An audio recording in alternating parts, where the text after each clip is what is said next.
everyone, to a new episode of the Haptics Club podcast. I am Ashley from Titan Haptics, and I'm joined by my Haptics crew, Manu from Unity, Brian from Sense Club, and Eric from Razer. The Haptics Club is a team of people that have a passion for haptics, and our goal is to raise awareness of all the amazing tech and people in the space and foster discussions around the subject. We, of course, have a website to thehapticsclub.com. We also have a blog you can check out /blog and a store where you can get cool shirts, mugs, all those fun things at /shop.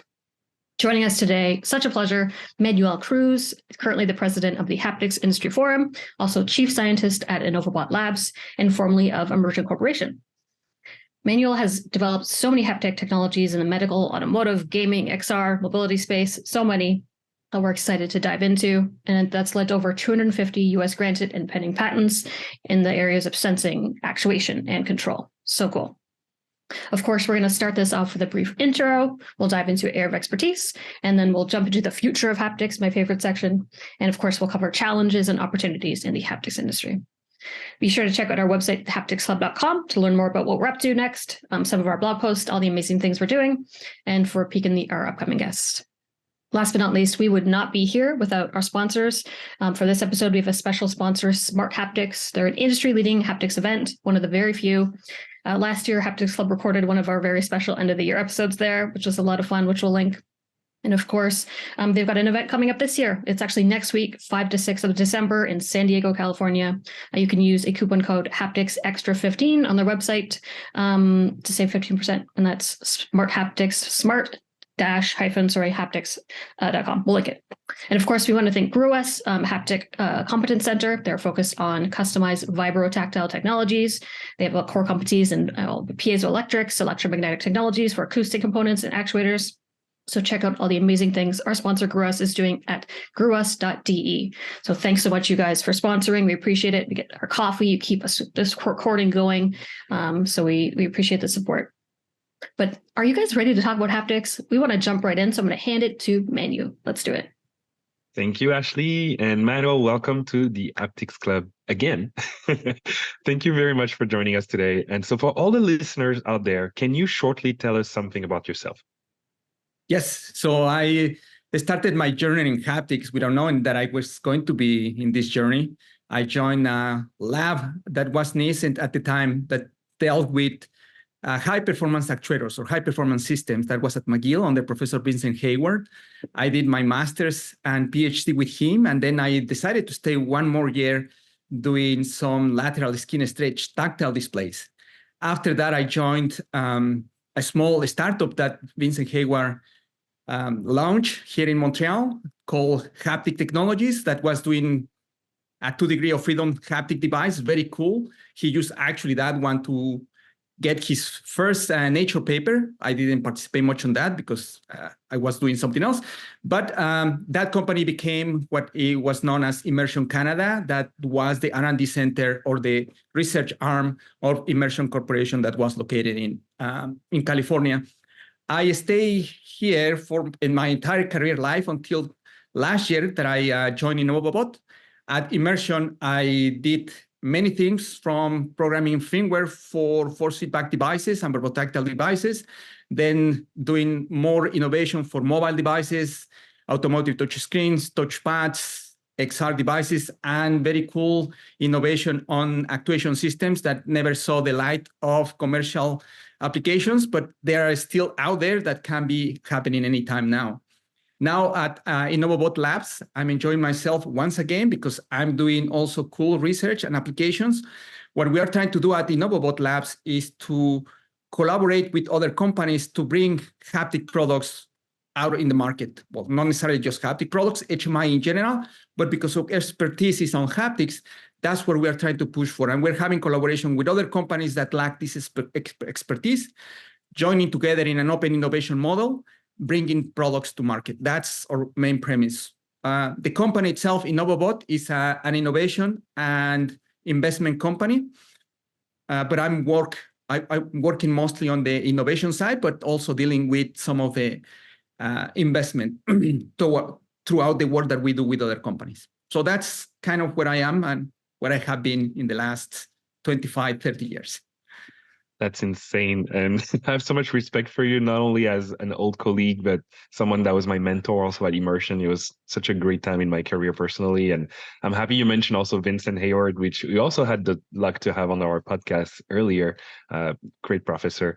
So much knowledge. I don't even know where to start. We have to dig into this. So I think something very interesting in your background is the combination of the academia background and the industry background.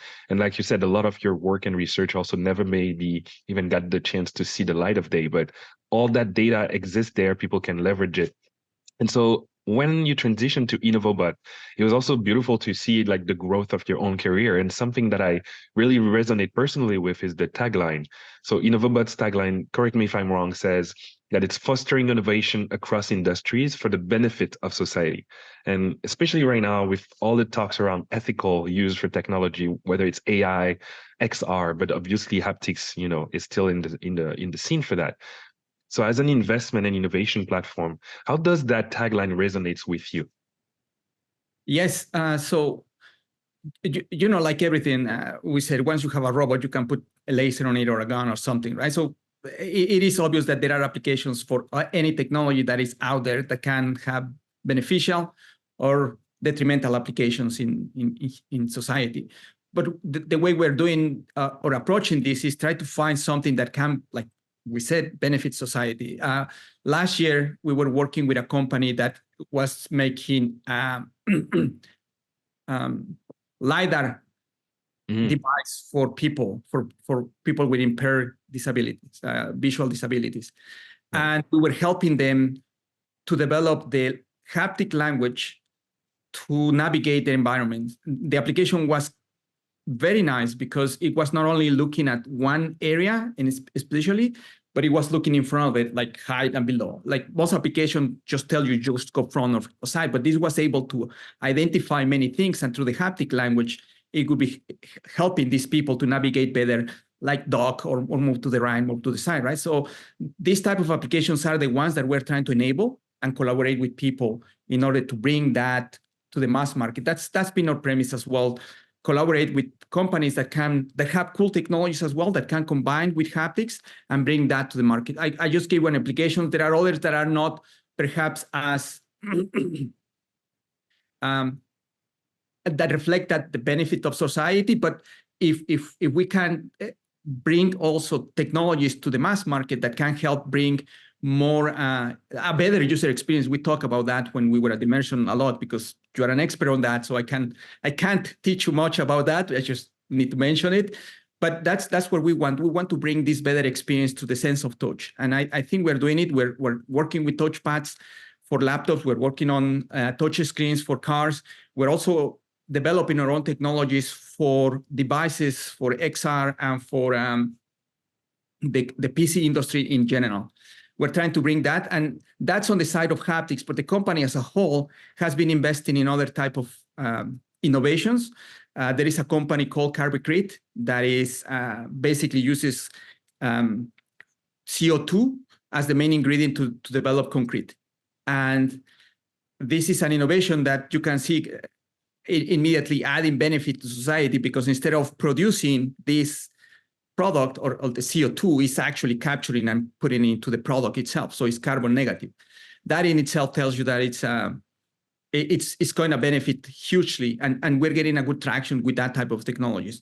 We're also looking at some medical applications using haptic feedback that I cannot talk much about it because we're in the middle of working through that.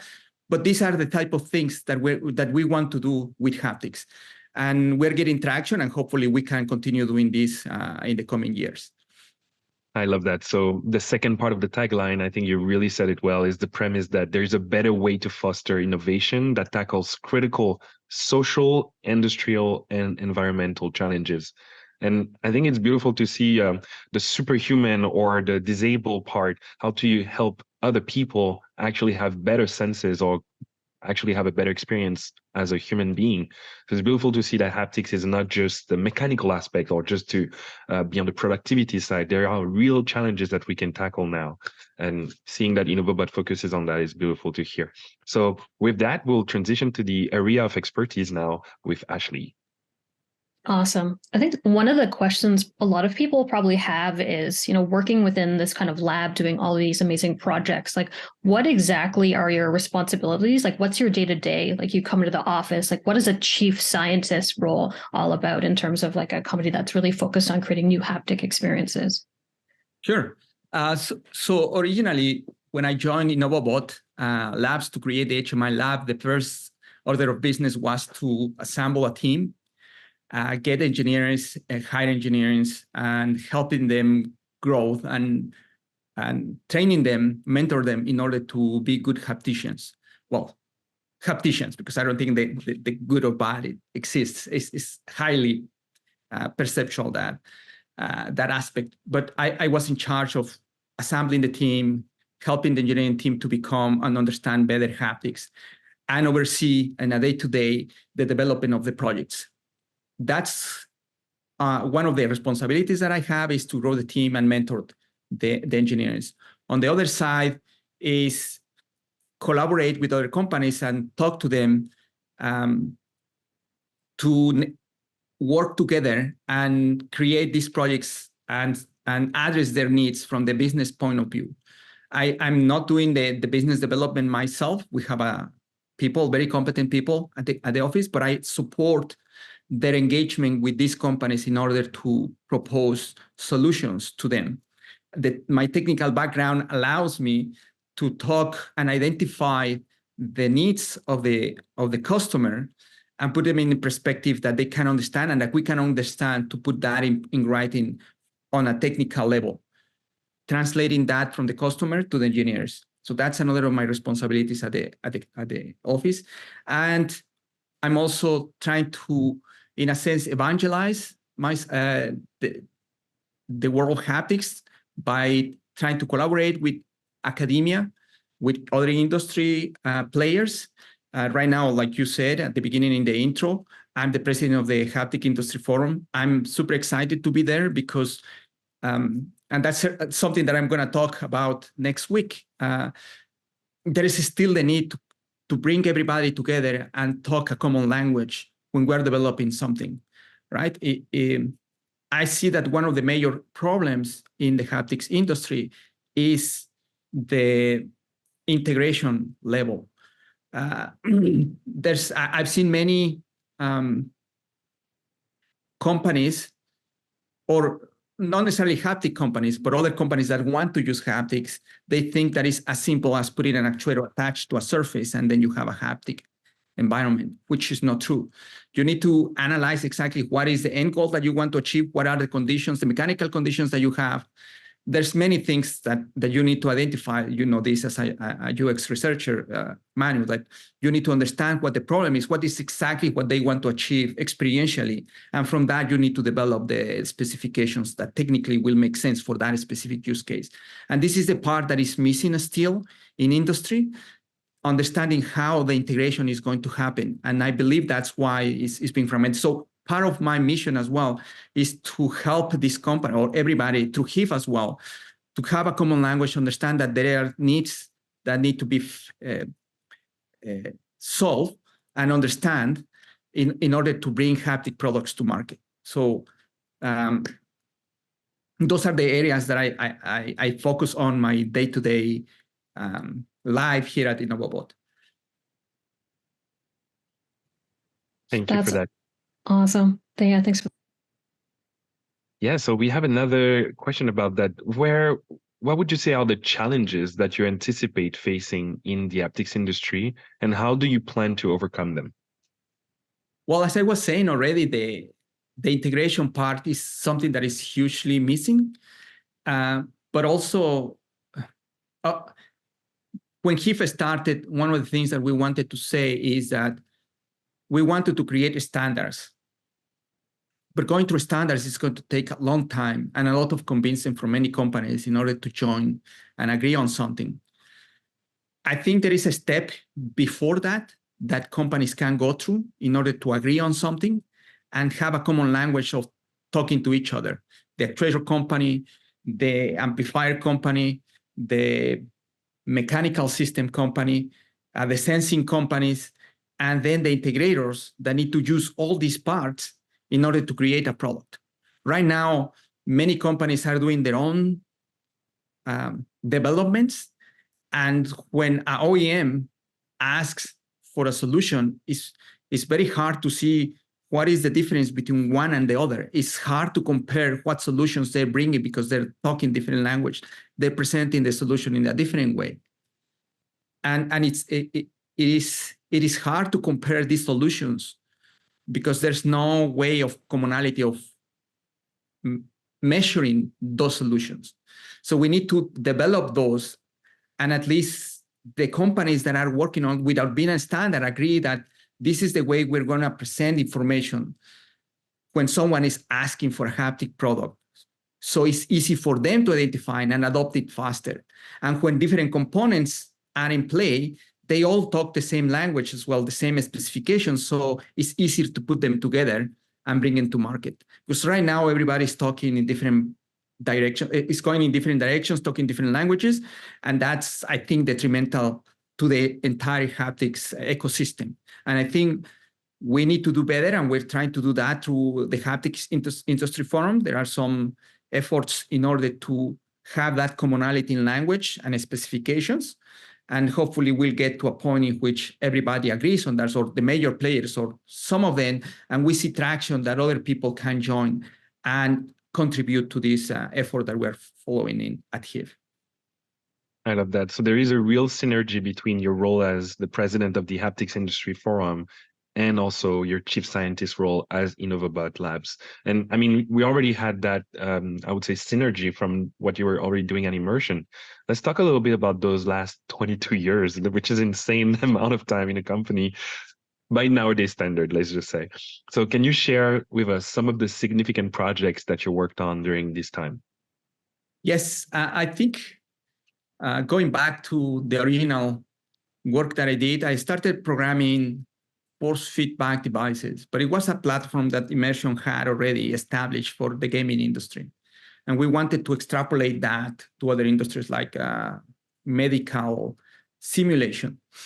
So I worked on that, but I would say the most significant one was when I switched to starting working on vibrotactile devices. And we're talking about 2002 around, right? And I came straight out of the university, started working there. And in academia, the way I saw it, at least might be my perspective, not everybody's, but that's how I see it. Everybody was working on these cool applications of force feedback, right? There were only a few people working with vibrotactile systems.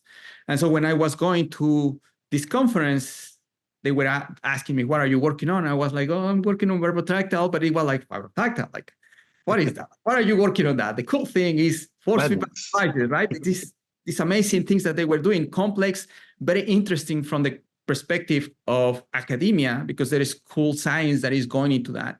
And vibrotactile, is one dimension, put a signal, you make it work, it happened.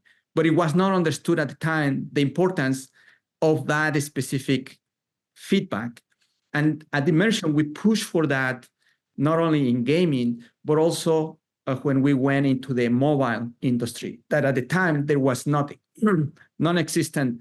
The closer that it got to have something was the pager motor, which was translated for the pagers, the old pagers that used to exist, into cell phones.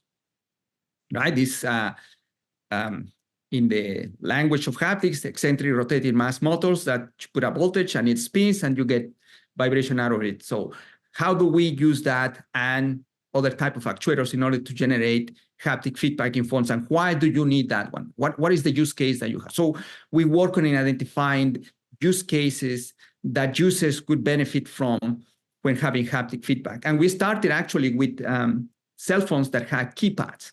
And the first things was developing these ringtones or haptones, or haptic ringtones that would vibrate in in coordination with sound. When you receive a call, then you have this neat vibration coming through that, and that follow into the use cases that we develop for touch screens with Samsung, LG, Nokia, all these companies that at the beginning saw the benefit of haptics early in the days. I remember, in fact, I don't remember exactly what year it was, but the clients of Immersion were LG and Samsung, and they were so into haptics that even have, I would say, haptic wars of commercials saying, "Oh, haptic solution is the best." Yes. So they were so into that because they saw the benefit. It was a Unfortunately, differentiator for them at the it time. was a differentiator for them in Korea. And we know that most of these technologies that are coming into North America are first adopted in Asia, right? Like touchscreen was adopted first in Asia. It was many phones already had that technology. And later on, it migrated to North America. Now, after Google, Samsung as well, were putting that in North American phones, is when it took off. But all the use cases that we were developing at the time focus on the user experience of users, obviously, navigating and having applications on cell phones. We developed many applications of that. D7, there was an old conference that our CTO at the time attended to and show many of these applications at the time. And we were working on that. And now it's commonplace. We have them in all cell phones. So I think that was a key technology and technologies that we develop around the application of haptics in the mobile industry. And I think it's also something pivotal. Like at the time, it changed not only the haptics industry in itself, but the way people just communicated. I love the fact that you mentioned the haptones, for example. It's such a cute name, but like such a powerful use case that at the end of the day created a lot of use cases, yes, interactions with users. And we saw that it was not only the industry that was benefiting, there was so much research that needed to be done. That after that, industry and academia started looking more into the applications of this, like not just having one single frequency, single magnitude, but different frequencies, multiple actuators. And we can see that now it's exploded to having applications of many kinds, from gloves to vests to seats, following the studies as well in academia and in industry that have been going on as to how to present that information to the users. And I think now we're in the middle of that, and we're still exploring that because it's so prevalent now, and there's so many applications that we still can have from that. It's not finalized. I at some point I made I just remember probably because this was internal, the haptic cycle of haptics that I still have it, but for trademark reasons, I can't show it. Yeah. But I have that, right? And I follow the industry. I see now vests, biotactile devices, some of the force feedback devices that were for gaming are in this commonality, are out there. Everybody knows about it. Vests were following, gloves, and then some other technologies fall behind. But now this is where we're having the applications for this type of technologies. So you were asking about some of the key cool technologies that we developed. Those were the ones. And then we were looking after that into other markets. We were looking actually at the time, which was also out of time, or it was not the appropriate time to launch that. We call it the haptics in cell phone for advertisement, right? So having a clear channel, not just visual and audio, but also adding the third layer, which was haptics for this type of technologies. Let's pause here for a second, because I think people maybe undermine the power of this one sentence right there. I remember seeing this demo firsthand. I don't think it was the Rogue phone, this very powerful phone, but it was probably another phone. And you told me a metric. I don't know if I'm allowed to share it, but it was related to the way that people will remember the content with that third layer outside of audiovisual. I actually don't remember, but we can bring some new research, right? The one that Margot Racat, and maybe you already have it, and probably she already talked about this on this podcast, where she was looking at, there is a phone, there is an app, there is haptic feedback. What happened when users are interacting with that, right? The paper is out, and the neat thing about that is that she sees that having haptic feedback on a button on an app for purchasing purposes influence the purchasing decisions of the user, right? Which has implications. Which is a dangerous metric to share with advertisers, because people will put haptics everywhere. And she was looking at that from the perspective of ethics as well, right? Which is rightfully, like, am I being targeted without consent on this, right? So that's a huge ethical implications, I know. But the other point that I want to make is that these excellent researchers are looking at what are not just the benefit of haptics in performance metrics, but also influencing what matters to companies is purchasing something, right? Yep. And this is something that, to my knowledge, never been done, never been studied. And I think this is hugely interesting because also in the past, it was very hard to justify haptics. We all know that it's been a nice to have for the longest time. And when there are user studies, is that people don't notice an increase in performance. So the increase in performance might be marginal. But when you ask them these subjective questions about how do they perceive the interaction with the device or the application, they always rate it higher than without haptic feedback.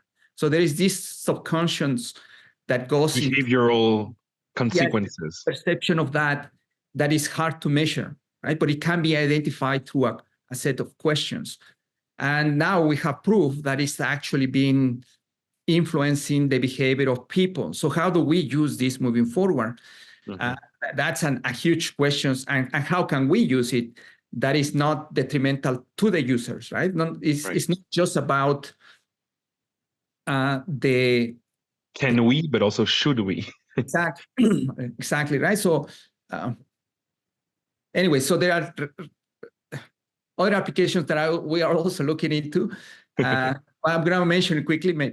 Hopefully I don't get into trouble, but when you're doing gambling or gaming online, right? Yeah. How do you use this information in order to help people spend the right amount of money in the application, right? Is there a way that haptics can be used in order to influence decision making at the time they're gambling? That's a huge question that we need to answer, right? And 100%. Nobody has done that. It could go one way or the other. And it can be used for wrong reasons as well as for good reasons. And I love that you're saying that. I think back to the advertising example that you give, I think it was this video of trailers for YouTube and how we could have phones that have specifically targeted haptic effects, but not just mapped on audio as we have in normal devices, but literally designed to arrive at a certain moment. We all know the boom since Inception trailer. I think every trailer has this moment of boom and in the to-doom for Netflix and stuff like that. And so if you're watching a video without haptics effect versus one with haptics, will you remember the trailer more? Would you want to see that movie more? Would you want to buy the product being shown in the advertising more? And that curve, that behavioral influence is important to measure ethically, like you said, because if that influences in a way that is only done for marketing purposes, well, it's like inventing the pop-up. The decision of doing that, the inventor regrets it because he knows how it's being used wrongly. Exactly. And those haptic effects are not just for touch devices. Now we know that it's moving into XR and more, I would say, commercially free spaces that don't yet have been poisoned by advertising. So unlocking these research data points and those metrics can sometimes be used wrongly. So I love the fact that you're thinking about this responsibly first. Oh, for sure. Well, again, like we're saying, Innovobot premise as well is to do good things for society, right? That doesn't, like, we want to make business, we want to be successful as a company, but we also have this other metric, which is responsible to our customers, responsible to our users. And that's something that we need to investigate clearly. And that's why we're having collaborations with researchers in order to look into that. But going back to the advertisement, at the time, we didn't have this idea, obviously, because advertising was so successful. Adding that third layer, we thought it could be even more successful because it would attract more users to see the advertisement, right? It was just, but at the technological level, we created this platform that was ready to be deployed in that way. But it was too early, I think, for the time. People saw that, but it was hard for the people that would implement this to take it and run with it. And I don't know if it was the only reason or one of the reasons, but we were developing this for the tools that we have and the platforms that we have access to, which was Android, right? but we didn't have access to the other platform because this was pre-Taptic engine era. So you can see how early this was. And they were always asking, do you have solutions for both platforms? And we're like, well, no. And they said, okay, so it's hard because they want to deploy entirely to everywhere, right? So just one platform doesn't make sense to them, or it didn't make sense to them for whatever reason. For having this access to both platforms would be beneficial. We didn't have access to that. Now I think the conditions have changed that you can develop applications for both platforms and still have that haptic feedback. You can make it now. It is possible. Again, so there is this platform for haptics in mobile, but I'm not talking about just having a platform in iOS or in Android. I'm talking about a haptic platform that has a common language, right? Agnostic. Haptics is supported in both platforms, so we can do something with it, right? And this is something that we didn't have in the past.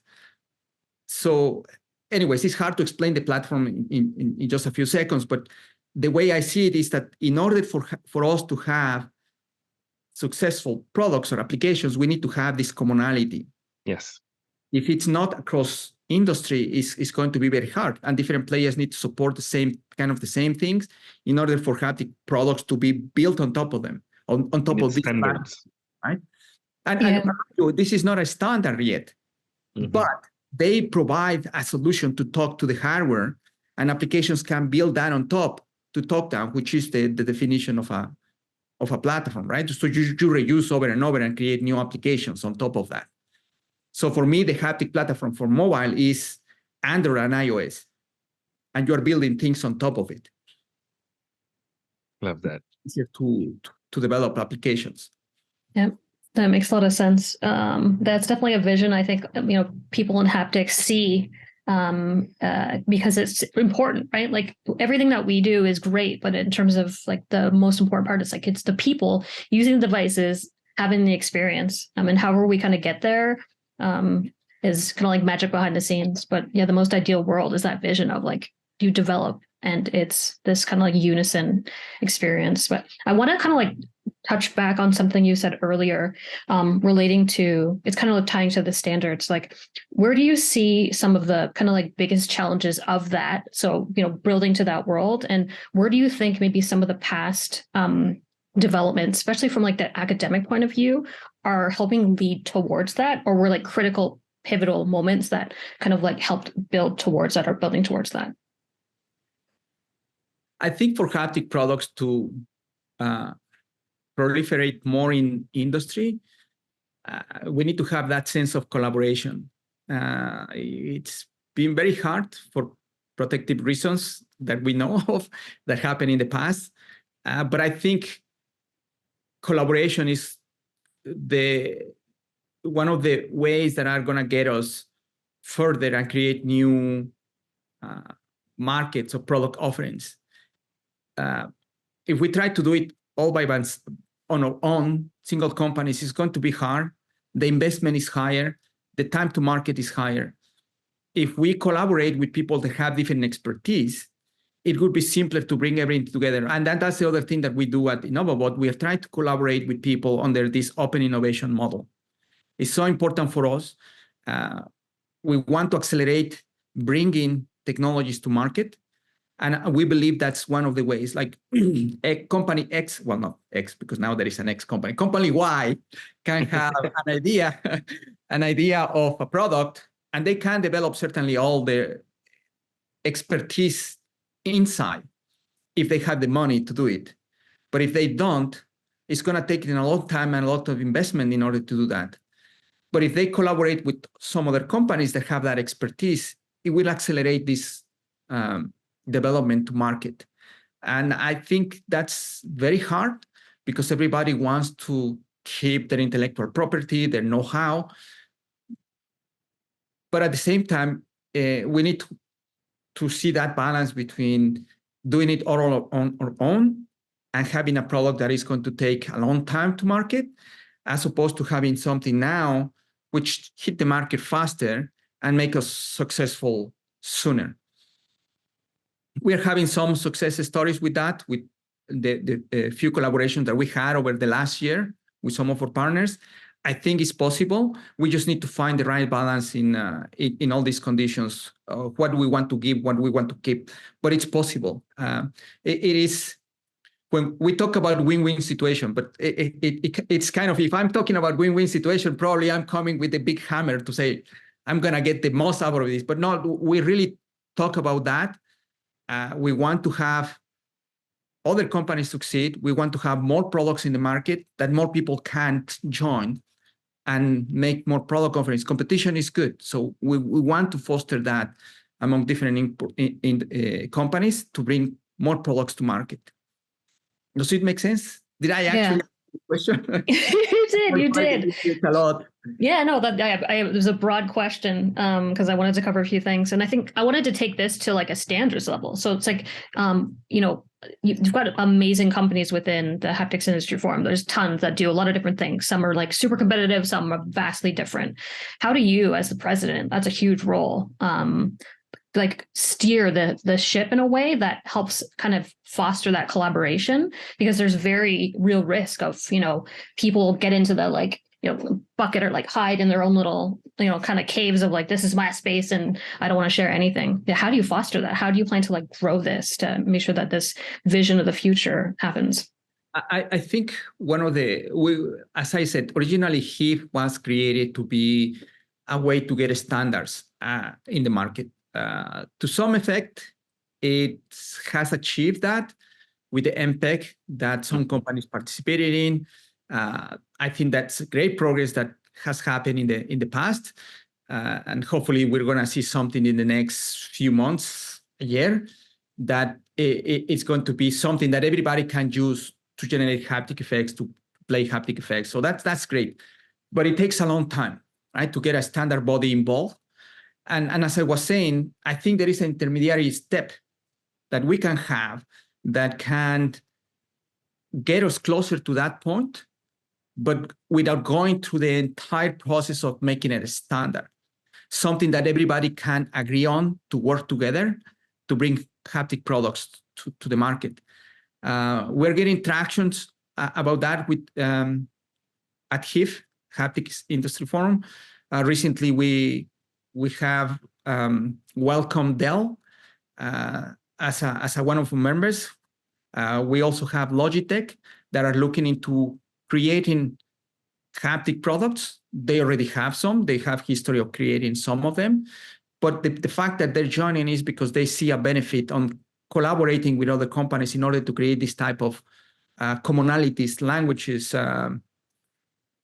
whatever you want to call it, matrix, if you want, right? So they want to join and collaborate because it's going to make it easier for them as well.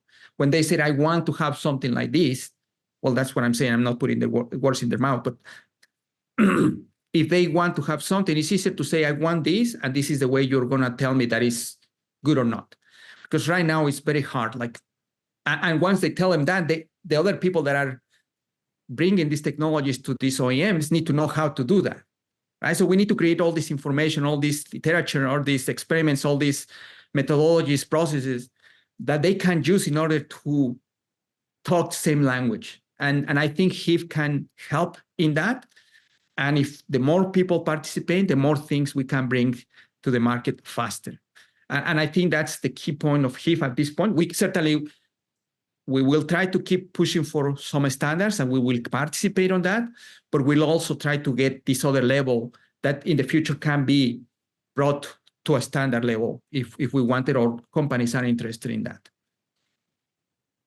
That's awesome. Really appreciate that. That kind of ties perfectly into our next section on the future. I'm going to hand it to Manu.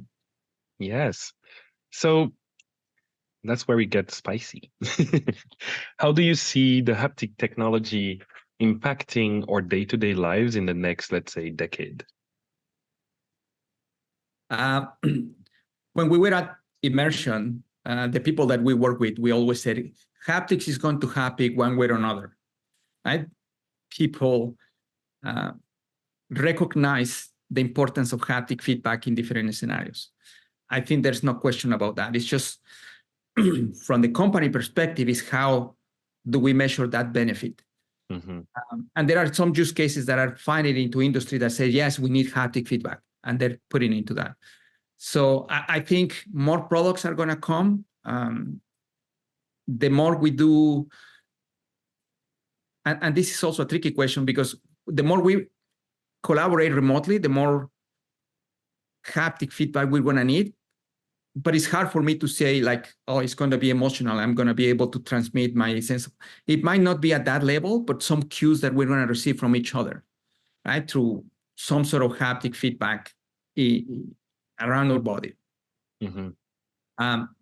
And it doesn't have to be necessarily vibrotactile. It could be some other type of feedback. We have seen many other technologies, cool technologies that are coming out. But I think this is going to expand, like we see now in the laptop industry. More and more laptops are coming out with haptic touchpads. 3, 4, 5 years ago, this was not the case, but now it is. Like the fact that Microsoft opened or came up with their own laptop show that they saw the importance of that, right? Apple had the same thing, but that's a closed system. That's fine. But Microsoft opened it up. Then that suddenly anybody can create a haptic laptop because it has the support, again, of a platform, right? So it's there. We can integrate it into that. And there's going to be more people or more companies joining into that effort. In the automotive industry, there is still this question about the future of the car and how interactive it's going to be. Are we going to be driving or not? These different levels that are for autonomy. But I think we have seen that there is interest from companies to develop haptic systems that do simple things as signalizing some sort of alert, a danger to the user through seats, belts, or other type of contacts in the body, but also interacting with surfaces in the car. I think that's another area that is going to be super interesting to develop haptic solutions. And it might not be just pure vibrotactile. We talk about this, the different dimensions of haptics in the past. It's like one of them is deformation. And I think that is coming. There are some cool companies that are developing very exciting technologies that will, with the proper development, are going to be the right solution for this type of applications in cars for the deformable surface. We already have the friction technologies, electrostatic, ultrasound. I believe it's been challenging for those companies, for those type of technologies to find the light of day in industry, in applications. But I think they could be used depending on who wants to invest on that. And I go back to the example of Apple, right? Like we knew that vibrotactile was all the time already established in the market, but it was not prevalent. And they saw the opportunity, develop their own technology, extremely high level, high definition. More expensive. Right? More expensive at the time. Right now, I don't know how much it could be or how costly it could be, but at the time it was expensive, and they were able to do that because they saw the benefit, right? And I see the same thing, combining electrostatic with vibration to show or give more a better user experience in surfaces, interacting with surfaces could be huge. It's just a matter of who's going to be the first to invest on that type of solutions. It's hard to say, but combining all these different technologies that are getting more mature now, I think will open up a lot of experiences, new experiences and use cases in cars and even in desktop, laptop computers that we haven't seen. So I love what you're saying because it comes from the place of user centricity. I'll let you finish your point. No, it's fine. So I think that's in the more, the closer in time with the technologies that we see, but there might be other technologies that we don't even know that exist, or somebody's working in the lab right now, and we might see that in the 2-3 years time, right? So there are other. Is that somebody called Manuel Cruz? It's like we always say, if somebody's thinking about something, likely another 100 people are thinking about the same thing, right? Yes. There might be multiple people developing that. But yeah, I think that there's cool technologies that come out. You were talking about this in the future. Is it going to be 10 years? I don't know. We talk about neural stimulation in the past, remember? We have these big plans. I still believe that that's going to happen. It's not going to be in the next little while. It's going to take time because there's a lot of research that need to go into that. I know a lot of product development that needs to go into that, but I think it's going to happen. And it's just a matter of time, like investment on that type of area. I'm not talking about direct neural stimulation, like Elon Musk company. Yeah. I think it could happen, but I'm talking about of technologies that are going to be less invasive or semi-invasive. And it's not going to be directed at the brain. It's going to be directed at some other parts of the body. Yes. We know that there are technologies. I think we discussed this type of papers when we were at immersion. One of them was this sound, right? That beams directly into your brain, the somatosensory area, specific frequencies. And then they ask user, what do you feel in your hands? And they say, oh, I feel something here. Oh, I feel something there. And then make a user story and say, yeah, most people, if we excited this region of the brain, then they feel something in their hands. So you can see there is a path to some sort of technology that is going to be used non-invasively in order to create haptic feedback. And I'm not talking this specifically, but some other technologies than that, not necessarily ultrasound, but we know that electrical stimulation, but also other type of stimulation with light and that can stimulate certain neurons can also happen. But I see that in the future, and I think that's where we're going to go eventually, because having there is a limit to the type of sensations that electromechanical device can generate. Right. We know, or we can see nowadays, that for the general public, not everybody, but for the general public, I think interactions with free hands is super important, because working with gloves or other type of devices holding in your hand is very unnatural. And there are multiple issues when working for a long period of time on these applications like this. And so free hands is super important. Having wearables in other parts of the body might be nice, but if you don't feel something in your hands, which is the primary way you explore the world in virtual environment in XR, I think it's going to be difficult. So there are technologies that I believe are going to be developed in order to feel something in your hands, your fingertips, without actually having anything there. And that's what I think is going to be the future. And it's going to happen eventually, but there is still a lot of research that needs to go into that in order to get to that place. But I think the time is right now, because all these tools that we have, the understanding of neuroscience on one side, and the development of AI tools that we can use in order to push this research and development towards this type of applications in haptics. Manuel, I love how you answer all my questions by literally pinking into all the next question that I have. So you basically killed 4 questions in one, and I love that because now I can dig into it. So you mentioned a few different things, and I want to kind of expand a little bit of your mind on this if I can, and see how we can maybe help the audience understand some of the subjects better. So initially, some of the points that you mentioned is that on the more short-term future, we can see many applications for haptics in different industries. You mentioned specifically automotive, which I think has been also very transformative for the haptics industry. A lot of discoveries have been happening there. It's very interesting to see as entertainment becoming more of an horizontal industry, because even in automotive, if we don't know if we're going to have self-driving car or not, entertainment will be part of the experience of driving a car. Whether you're driving it or not, you still have dashboards nowadays. You still have the passenger experience. So developing haptics for feeling what the car is feeling, for understanding some of the element of the car, and being able to even interact with the car without leaving your eyes from the road, has been something that the XR industry has been focusing a lot on.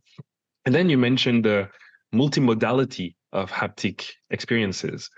Most people, even in the beginning of your career, were thinking about some specific aspect and not the rest. But when you combine vibrotactile, temperature, pressure, you get into more, I would say, close to human experiences that are never just one-sided. And then you tapped into what I call the discovery of the platforms and all the different products that exist. Apple has been a closed ecosystem, but has been so transformative for haptics. Now we see companies like Sony, Microsoft using the word haptics in their branding, like the DualSense controller, which has been transformative for a lot of users. People that I used to say that I work in the haptic industry would not understand what I mean. And now you say haptics and gamers know what you talk about. They didn't call it haptics before, but now they know what the name is. So a lot of people are even coming out of school right now, very young, jumping into the haptic industry, which is Yes. beautiful to see because it's continuing to grow through entertainment.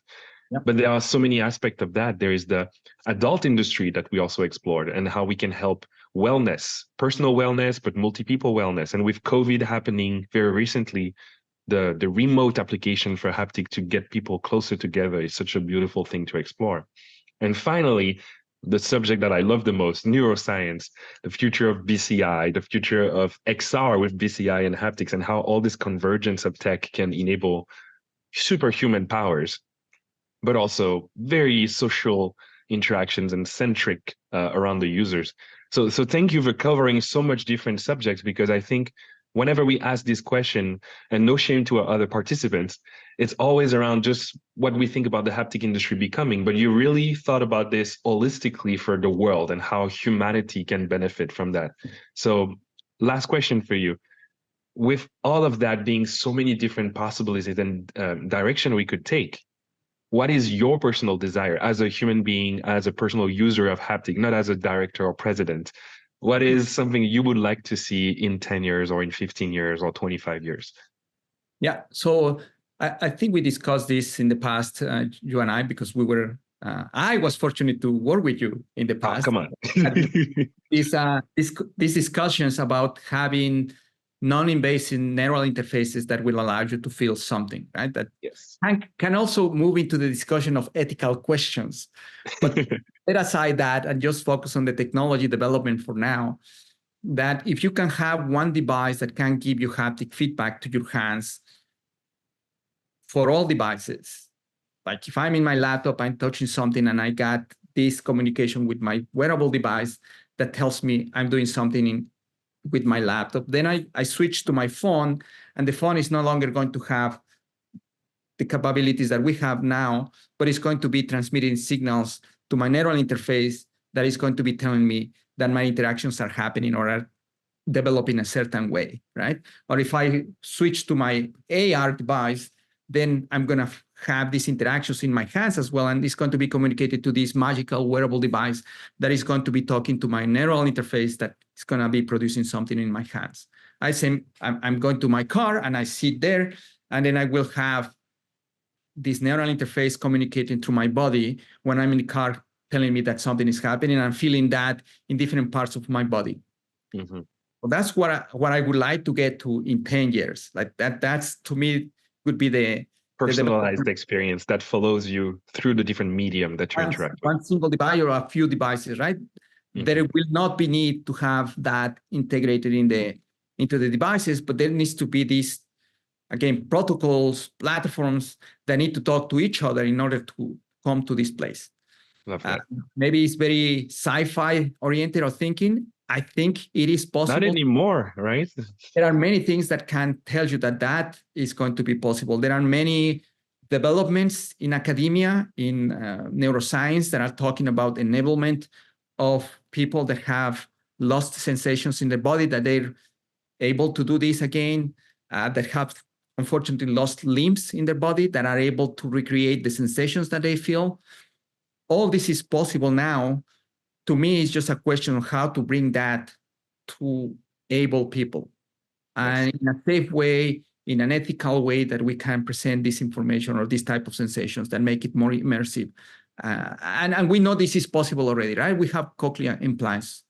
It's predominant that people use this and they enhance, in a sense, their sense of hearing, because they unfortunately have lost that.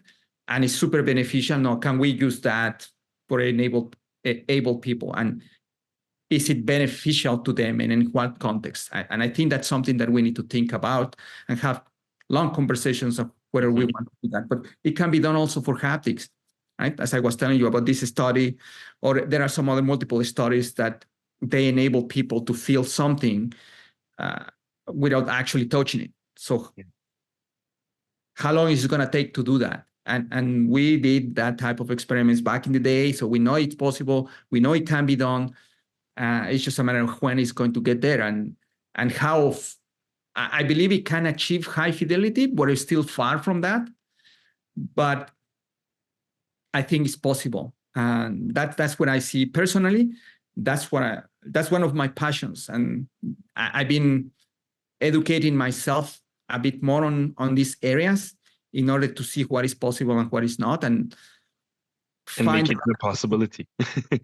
find the ecosystem and the people and the technologies that can help us get there faster. Right? That is, if only one people or one person or one company works on that, but creating an ecosystem that can bring us to that future. I'm not saying that we're gonna perhaps not use other type of technologies, but I think, or I want this to be the predominant type of technology that would exist in the future. But we'll see. That's just my dream. I think it's a beautiful vision, and thank you for sharing it. Last question for you. Where can we find more about Manuel Cruz? How can we follow you? I'm sharing right now my screen for our followers on YouTube.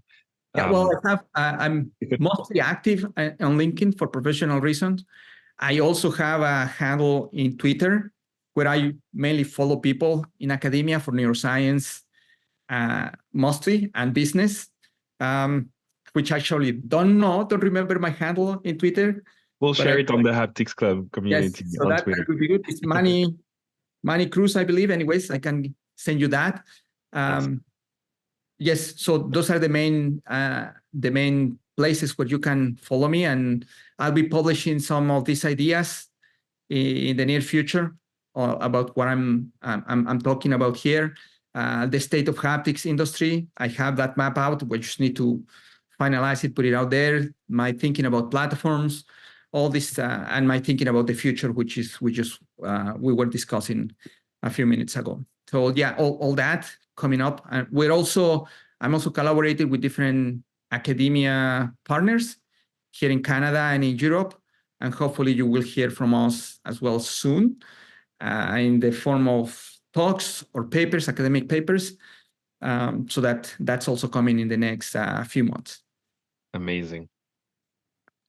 Being active is very important for me to be in academia. That's being in contact with young students is super important. Talking to them, full of energy, professors with amazing ideas, many things that they want to do, and so little resources. But putting thought into what we want to do, it's been always important. That's what I've been very involved with academia, and perhaps sometimes collaborating with them, but other times just participating in helping them in different ways, mostly on the organization of conference, giving my little sense, my little contribution. But and I hope to keep doing this, and hopefully I'll find ways to collaborate with them more in the future, because I think it's important to disseminate this knowledge and get everybody to participate in this wonderful industry that we're going to create. And it's there, but it needs to grow. It needs to be bigger. So hopefully we'll get there at some point. Amen. Well said. Well said. So yeah, definitely check out what their team is up to, doing some really cool stuff. Check out the Haptics Industry Forum. And yeah, we'll link all the details are below. They're right here. Just click them. Just go check it out. But we've got to wrap up. It's been such an amazing episode. Thank you so much for joining us. For anyone listening, be sure to check out the hapticsclub.com. That's where we'll have all the juicy details. We've got the blog posts. You can link to all the Spotify, Apple Podcast, anywhere you want to listen to your favorite episodes. That's where we'll be. Your favorite hapticians write blog posts for us, sharing their knowledge, which is exactly what Manuel said. So important. It's critical that we share our knowledge, and we just proliferate it as much as we possibly can, so that every person grows, from people in elementary school who are the future, to folks who have been in the space for a long time and still just want to absorb as much as possible and share. For anyone who wants Haptic Club swag, because you need the shirt, you need the swag. It's getting cold. You're going to need a sweatshirt. Check out our shop. And it's just another big thanks to our sponsor, Smart Haptics. They're a leading industry event. There are very few haptic events in the space, so definitely check them out. They've got an event next week. It is smart-haptics.com. And of course, our friends at GrewUs, they're doing amazing things in the automotive space, one thing that Manuel mentioned. So check out grewus.de and catch all the other amazing things we're doing at hapticsclub.com. We just appreciate everyone for joining in and continue to support haptics. It's an amazing industry. Thanks, everybody. Till the next episode. Thank you. Thank you. Thank you for the invite. It was great talking to you.